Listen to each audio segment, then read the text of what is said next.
नमस्कार मित्रांनो, तुमचे फॅक्टबुक चॅनलवरती स्वागत आहे. गेल्या काही दिवसांपासून हैदराबाद गॅजेट ही सतत कानावर पडत आहे. मराठा आरक्षणाशी त्याचा काय संबंध, हे गॅजेट नेमकं काय आहे, असे अनेक प्रश्न सर्वांना पडले आहेत. तर चला जाणून घेऊया. मराठा समाजाला ओबीसीतून आरक्षण मिळावे यासाठी मुंबईत आमरण उपोषण चालू होते. मराठा आंदोलक मनोज जरांगे पाटील यांच्या नेतृत्वाखाली सुरू असलेल्या या आंदोलनाला बक्कळ असे यश मिळाले.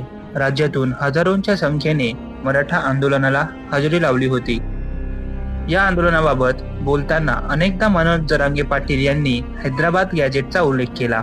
अनेकांना प्रश्न पडला आहे की मराठा आरक्षणाचा हैदराबाद गॅजेटशी नेमका संबंध तरी काय. तर हैदराबाद गॅजेटियर मध्ये नेमकी काय आहे ते जाणून घेऊया.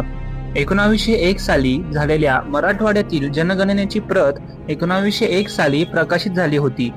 या प्रतीमध्ये त्या काळी मराठवाड्यात 36% मराठा कुणबी होते असे नमूद केले आहे. उत्तराखंड राज्यातील लाल बहादूर शास्त्री प्रशासन अकादमीमध्ये ही प्रत उपलब्ध असल्याचे म्हटले जाते. या प्रतीमध्ये जिल्हानिहाय कुणबी मराठा लोकसंख्या नमूद केलेली आहे. त्यानंतर महाराष्ट्र शासनाने हैदराबाद गॅजेटर लागू करून मराठ्यांना मोठे यश दिले आहे. मराठवाड्यातील अनेक लोकांना याचा फायदा होणार आहे. अनेक लोकांना जात प्रमाणपत्र काढणे सोपे होणार आहे. तर मित्रांनो, हैदराबाद गॅजेटियर काय आहे हे तुम्हाला कळालेच असेल.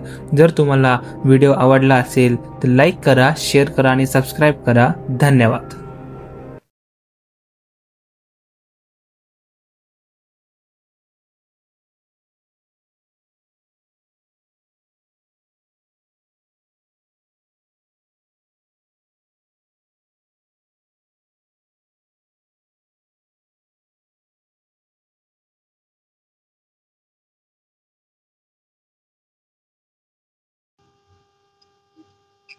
हैदराबाद गॅजेट हे निजाम राजवटीतील साल 1918 मधील एक दस्तऐवज आहे, जे मराठवाडा, आंध्र प्रदेश, तेलंगणा आणि कर्नाटकातील काही भागांशी निगडित आहे. मराठा कुणबी नोंदींच्या संदर्भात मराठा आरक्षणासाठी याचा उल्लेख अनेकदा केला जातो.